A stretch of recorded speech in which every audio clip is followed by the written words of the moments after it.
শুভ সকাল বন্ধুরা, দেখো আমি এখন উঠে পড়েছি। দাদাভাই এখন ঘুমোচ্ছে, আর এদিকে দেখো আমার মেয়ে উঠছে। মামাম শুভ সকাল বলো, মামাম শুভ সকাল বলো।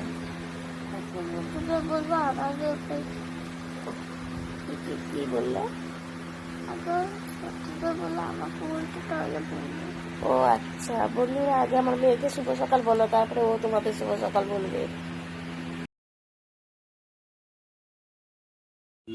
লোককে এগুলা দেওয়া যায় না, মানে দেখতে সুন্দর ঘটের মতো, কিন্তু ওইটুকু দেখেছো না, দেখতে সুন্দর না, তারপরে অনেক মজবুত কাপটা, তুমি সেটা দেখো।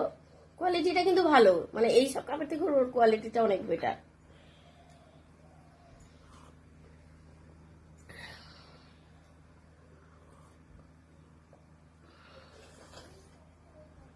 চা খাচ্ছ, বলো কেমন লাগছে?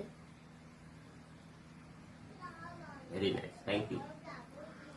নতুন কাপ এনেছিলাম, তোমাদের দাদাভাইকে চা দিয়েছিলাম, চা খাচ্ছে, তাই কয়েকটা ফটোও তুলে নিয়েছি। আর এইদিকে দেখো আমি রান্না করব দুপুরে। কি রান্না করব দেখো, এটা হলো যুক্তি ফুল। আর দেখো যুক্তি ফুল আলু পেঁয়াজ দিয়ে ভাজা করব, পটল ভাজা করব, আর এঁচড় করব আদা রসুন পেঁয়াজ দিয়ে। ওই যে এঁচড়টা কাটছি, আলু দিয়ে এঁচড়। চিংড়ি নাই, নালে এঁচড় একটু চিংড়ি দিতাম। তো চলো ঝটপট করে আমি সবজিটা কেটে কমপ্লিট করে নিই, তারপরে রান্নার পরে তোমাদের সঙ্গে আবার শেয়ার করছি আমার রান্না হয়ে গেলে।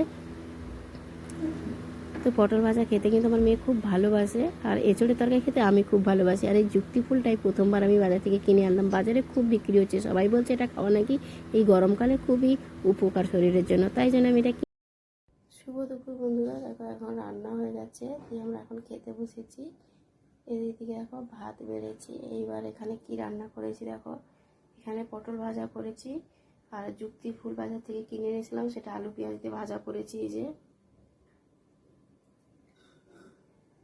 করেছি এঁচড়ের তরকারি, এই যে রান্না হয়ে গেছে এঁচড়ের তরকারিটা। এখন খেতে বসবো, দুপুরে খেয়ে নেব আমরা। তো বন্ধুরা শুভ সন্ধ্যা, দেখো সন্ধ্যা হয়ে গেছে, আমি এখন চা করে নিয়ে চলে এসেছি, আর ছোটো মেয়ের জন্য দুধ।